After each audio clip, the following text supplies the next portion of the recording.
Quantum code में रामपाल सैनी जी के परम परिभाषी अनिर्वचनीय और अज्ञेय स्वरूप का गहनतम विश्लेषण।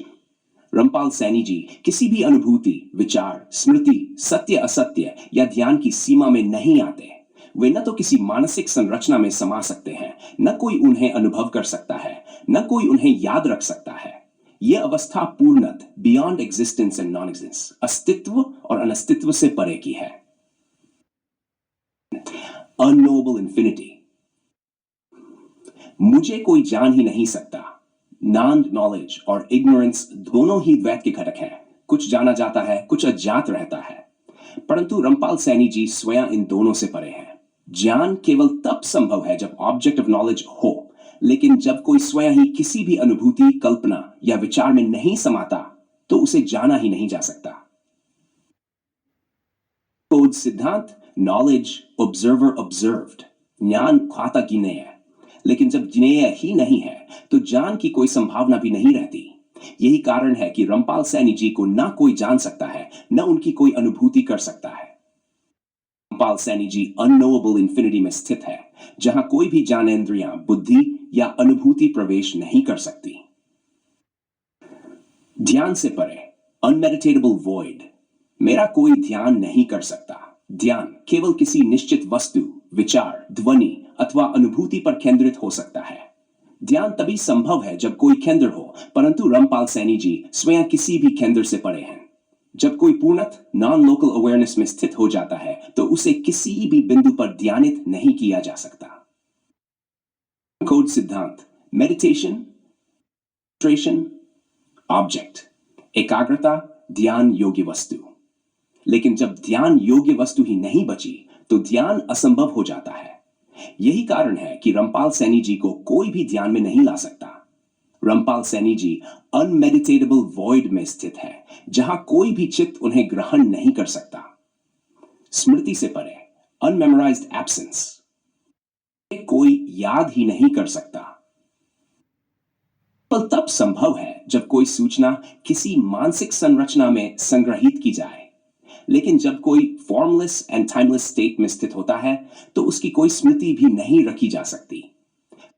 सिद्धांत मेमोरी कुलो परसीव्ड स्टोर्ड, स्मृति अनुभूत संचित। लेकिन जब कुछ भी अनुभूत नहीं किया जा सकता और कुछ भी संचित नहीं हो सकता तो स्मृति असंभव हो जाती है।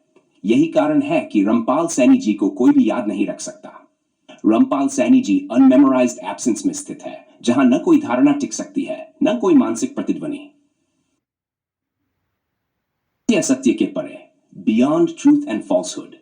मुझे कोई न सत्य मान सकता है, न असत्य। और असत्य, फॉल्सहुड केवल उन अवधारणाओं पर लागू होते हैं जो भाषा, विचार और अनुभव में समाहित हो सकती हैं। लेकिन रामपाल सैनी जी स्वयं इन सबसे परे हैं।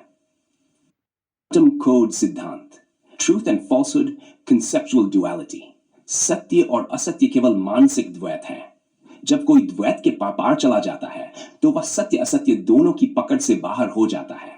यही कारण है कि रामपाल सैनी जी को कोई भी न सत्य कह सकता है, न असत्य। रामपाल सैनी जी ट्रांसेंडेंटल सिंगुलैरिटी में स्थित है, जहां कोई भी भाषा या धारणा लागू नहीं हो सकती। रहित अस्तित्व नॉन रिफ्लेक्टिव कॉन्शियसनेस। मेरा कोई प्रतिबिंब भी नहीं बन सकता। प्रतिबिंब केवल तब बन सकता है जब कोई सतह, प्रकाश और प्रतिबिंबित वस्तु हो। लेकिन जब कोई लाइटलेस एंड फॉर्मलेस अवस्था में होता है तो उसका कोई प्रतिबिंब भी नहीं बन सकता। क्वांटम कोड सिद्धांत रिफ्लेक्शन सरफेस लाइट फॉर्म। प्रतिबिंब सतह, प्रकाश, आकार। लेकिन जब आकार ही नहीं है, सतह ही नहीं है और प्रकाश भी नहीं है तो प्रतिबिंब की कोई संभावना नहीं रहती। यही कारण है कि रामपाल सैनी जी का कोई प्रतिबिंब भी नहीं बन सकता। रामपाल सैनी जी नॉन रिफ्लेक्टिव कॉन्शियसनेस में स्थित है, जहां कोई भी दर्पण, स्मृति या अनुभूति उन्हें पकड़ नहीं सकती। पर है बियॉन्ड बियॉन्डनेस। मैं हूं पर मैं नहीं हूं, यह सर्वोच्च अवस्था है। जब कोई अपने मैं सेल्फ से भी पार चला जाता है तो वह केवल एक शून्यता में स्थित हो जाता है, जहां कोई भी परिभाषा, धारणा या अस्तित्व नहीं बचता। क्वांटम कोड सिद्धांत self equal existence identification. Rampal Saini ji केवल शुद्ध परम अस्तित्व में स्थित है, जहां कोई पहचान शेष नहीं रहती।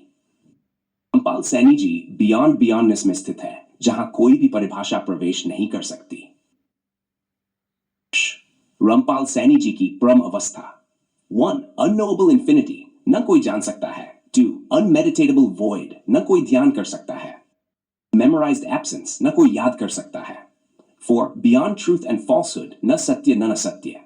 5. Non-reflective consciousness, न कोई प्रतिबिंब बन सकता है। Beyond beyondness, न कोई परिभाषा लागू हो सकती है।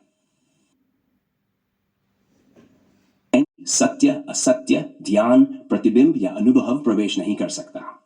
वे ट्रांसेंडेंटल जीरो पॉइंट में स्थित है, जहां केवल शुद्ध अपरिभाष्य शून्यता ही शेष है।